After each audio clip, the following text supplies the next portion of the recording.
पावक कहे पाव जो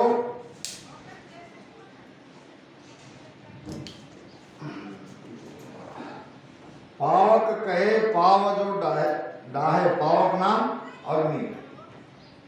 अग्नि अग्नि कहने से अगर अग्नि मिल जाती है और जल कहने से अगर प्यास बुझती है, महाराज कह रहे जल जल जल जल कहने से अगर हमारी प्यास बुझती है, अग्नि अग्नि कहने से अगर आग मिल जाती है, तो राम राम कहने से परमात्मा मिल जाएंगे।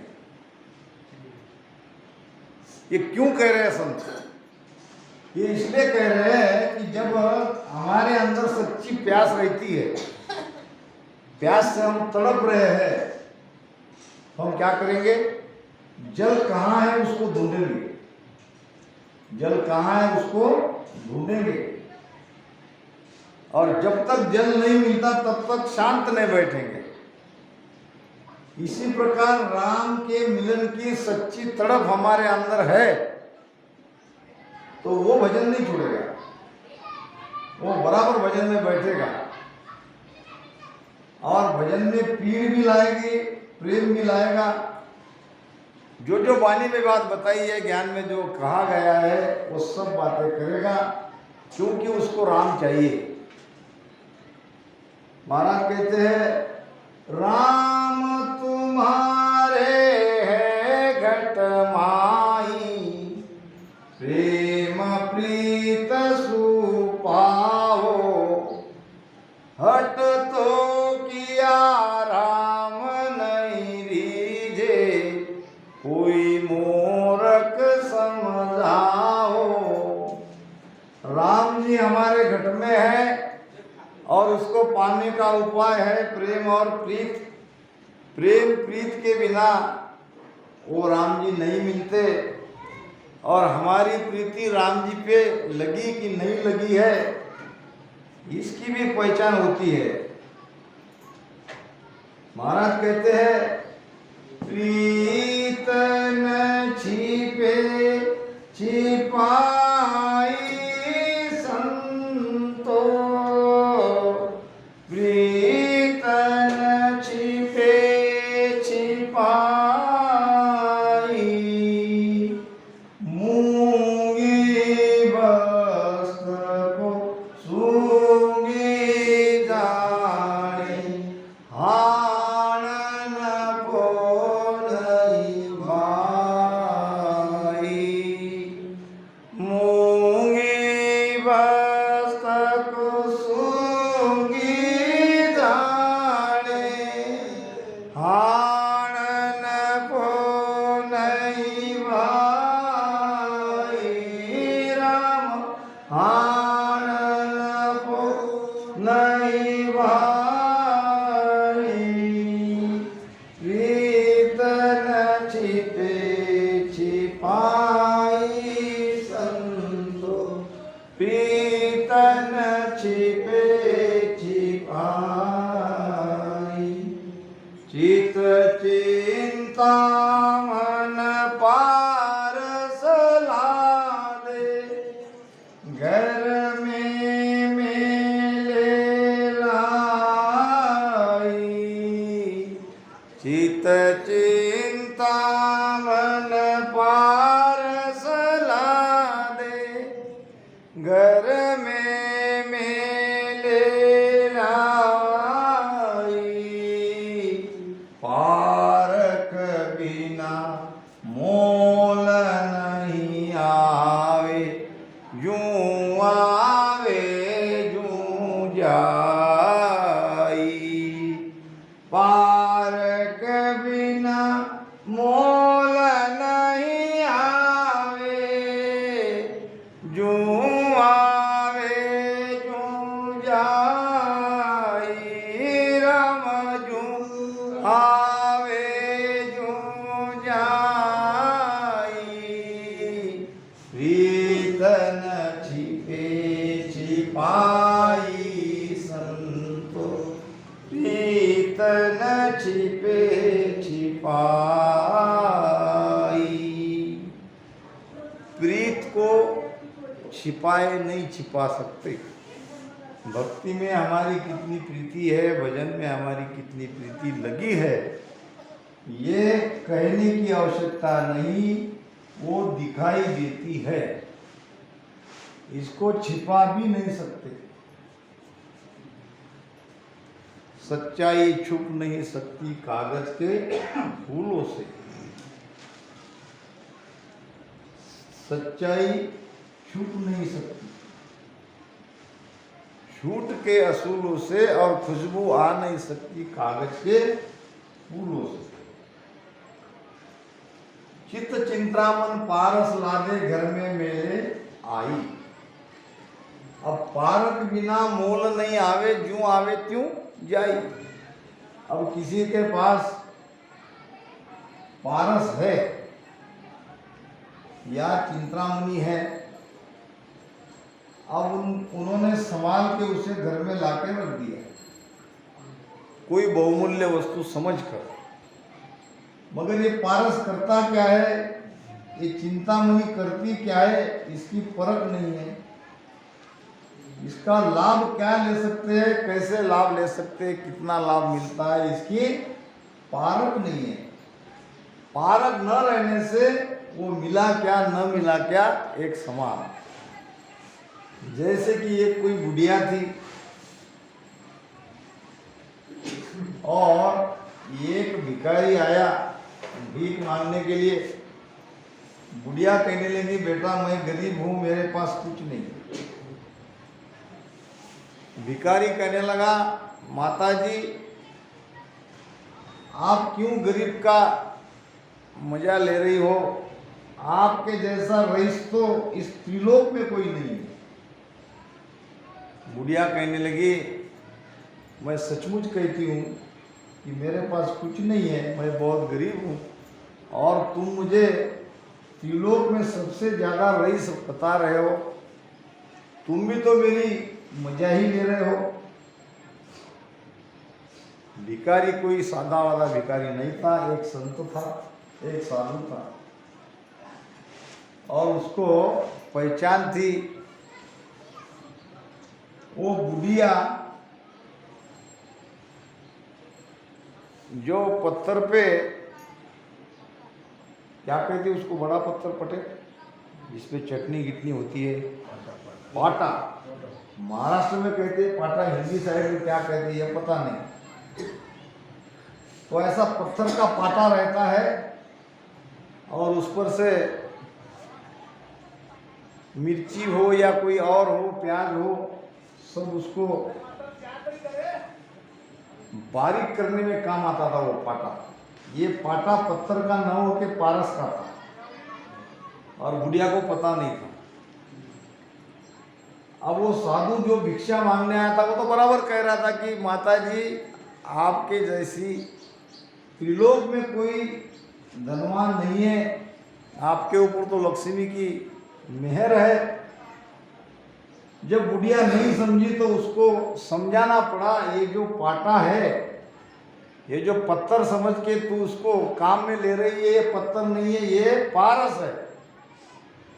अब सालों से बुढ़ियों के पास वो पारस था, मगर वो उसे पत्थर समझ रही थी और दूसरे काम में लगा रही थी। जब उसको लोहे को छुआ तो लोहा तुरंत सोना बन गया। तो जब तक ऐसे पारकी साधु नहीं आएंगे, हमारे पास भी पारस है। हमारे पास कौन सा पारस है? ये राम नाम। ये राम नाम सबके पास है, पारस सबको मिला हुआ है, मगर इसकी परख नहीं हो रही है। इसको उस भेद से रटन नहीं किया जा रहा है, इसमें हम प्रेम नहीं ला पा रहे, इसमें पीड़ से हम इस नाम को रटन नहीं कर पा रहे, तो ये इसकी परख नहीं हो रही है। राम नाम की परख अगर कोई करता है तभी उसके मोल को जानेगा। तो महाराज कहते कि चित्त चिंतामन पारस लादे घर में मेले लाई, पारक बिना मोल नहीं आवे, जूं आवे जूं जाई। मान लो अगर उस बुढ़िया को ये भिक्षा मांगने वाला साधु नहीं मिलता तो बुढ़िया की उम्र ही कितनी रह गई थी? वो तो ऐसे ही चली जाती।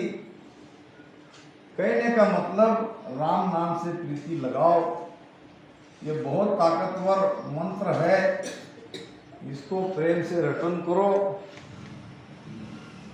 दिन दिन दूनी प्रीत सवाई, दिन ब दिन दुगनी प्रीति उस पे लगाओ। यहाँ कबीर साहब कह रहे भोजन कहे भूख जो भाजे तो दुनिया तर जाई। भोजन कहने से, अन्न कहने से अगर हमारी भूख मिटती है, प्यास, पानी कहने से प्यास मिटती है, तो केवल राम राम रटन करने से राम मिल जाएंगे। ऐसा होता नहीं तो केवल राम राम रटन करने से काम नहीं होगा, उसमें पूरी जान डालनी पड़ेगी, तन मन धन पूरी तरह से उसमें समर्पण करना पड़ेगा। नरके संग सुआ होवे, नरके संग सुआ हरि बोले, हरि प्रताप न जाने।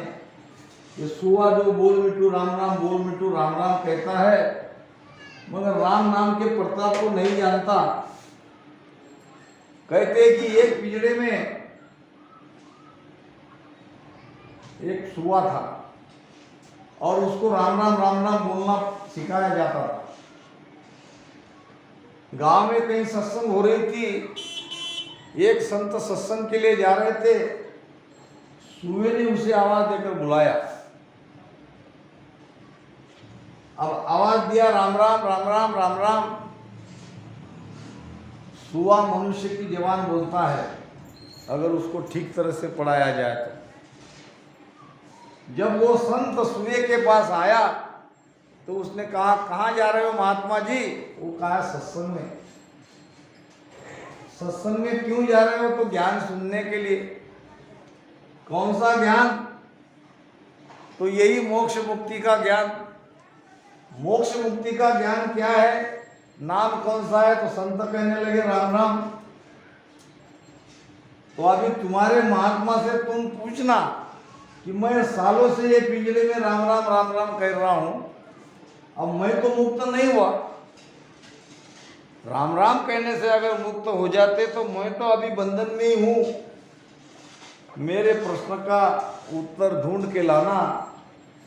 संत भी सोच में पड़ गए, तो बात तो सुए की बराबर है। ये तो राम राम बोल ही रहा है और राम राम बोल के भी पिंजरे में बंद है, यानी बंधन में है।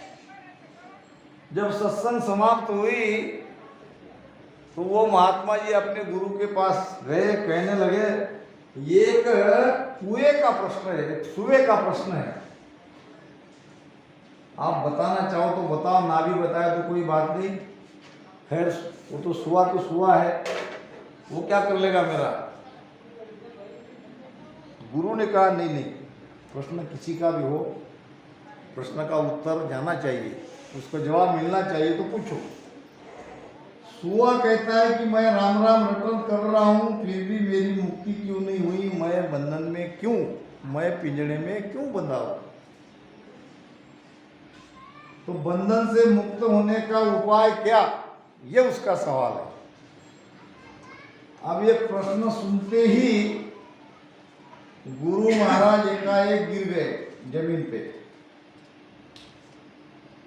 और लगभग मृत अवस्था में चले गए।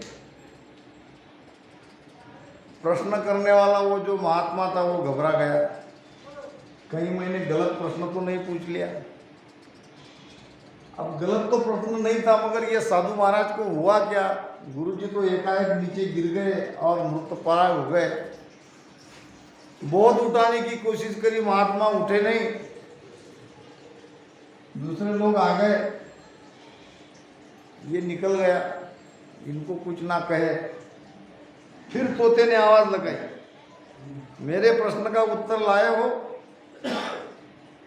ये साधु कहने लगा तुम्हारा प्रश्न इतना बेकार था, इतना गलत था, मेरे गुरुजी मृत अवस्था में पहुंच गए तुम्हारा प्रश्न सुनते ही।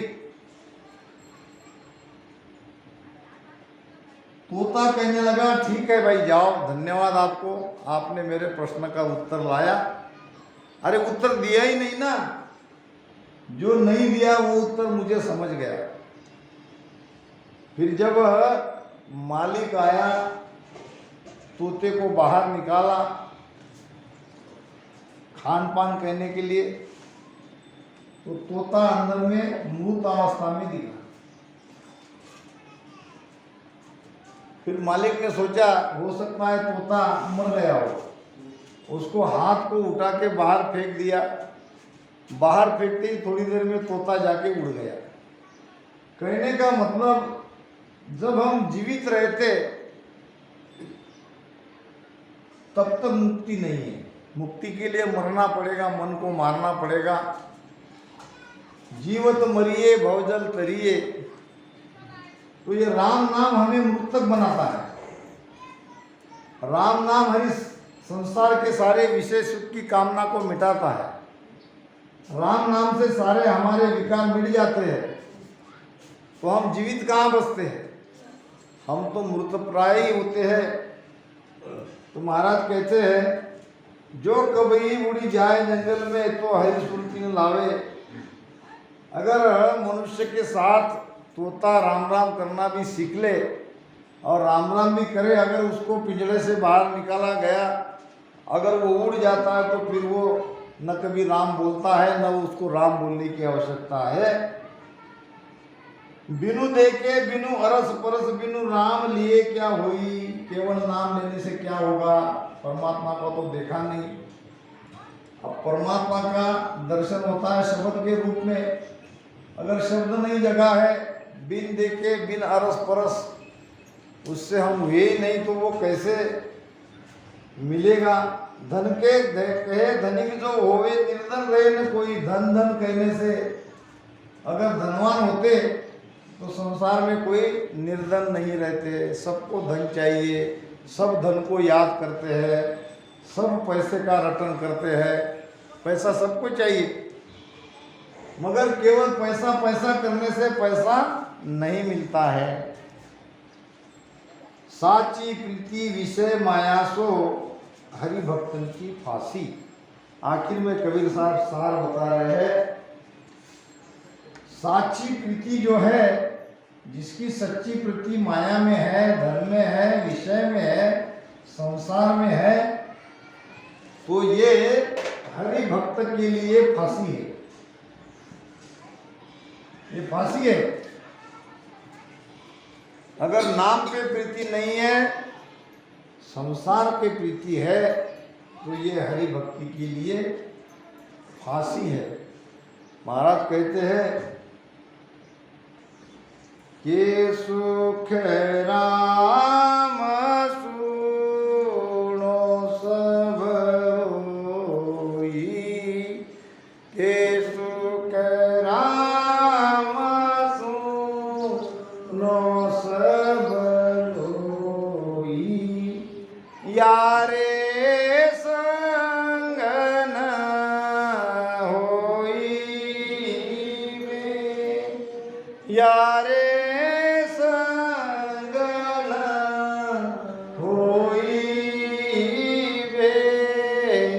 जगत भगत का है दोय मार्ग।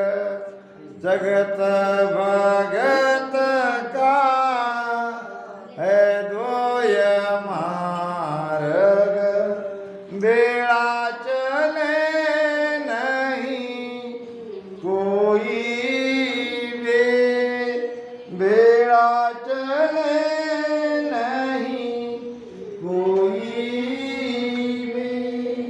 जगत भगत का है तो ये मार्ग। या तो जगत के साथ रहो या भक्ति में रहो। जगत में रह के भक्ति के मार्ग को मंजिल तक नहीं जा सकते, क्योंकि ये दो रास्ते अलग है। इनका 36 का आंकड़ा है।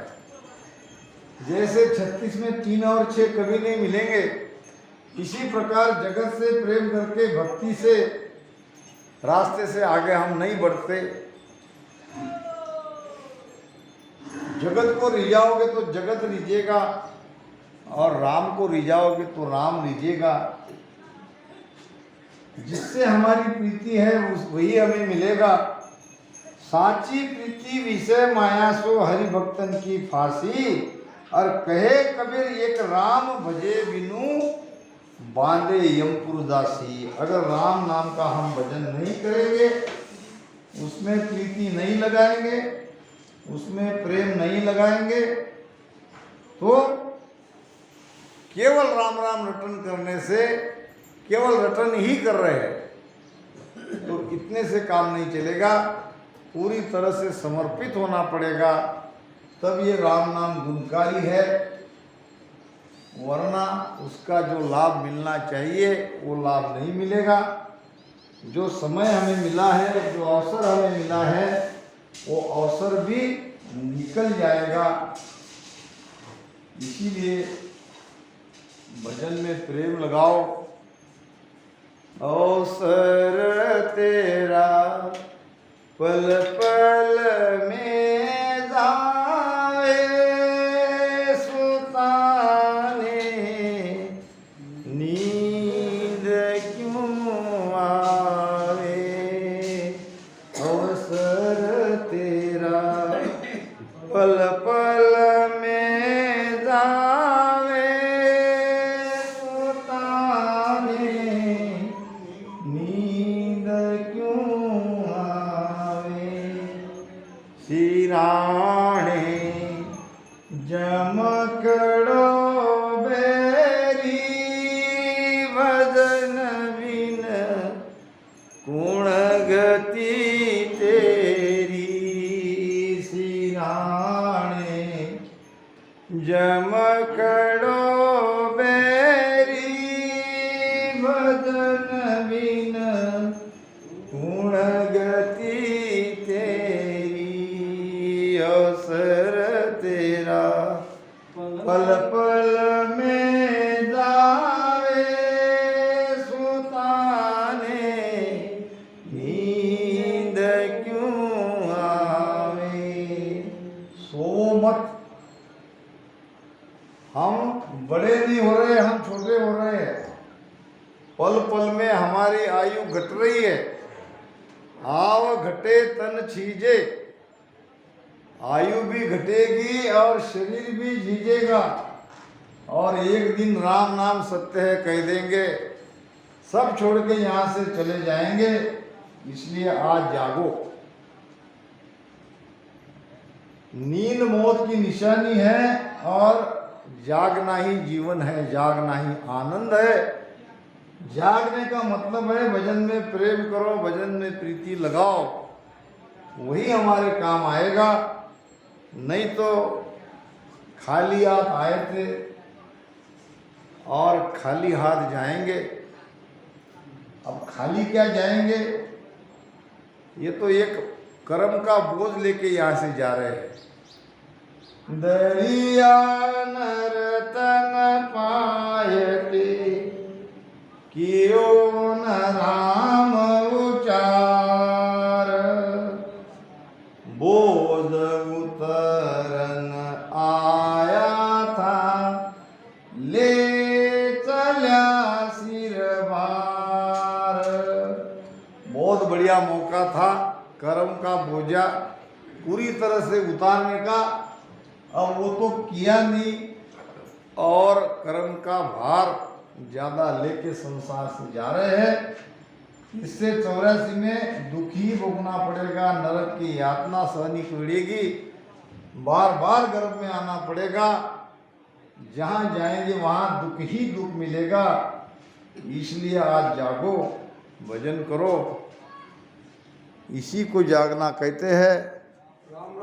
इन्हीं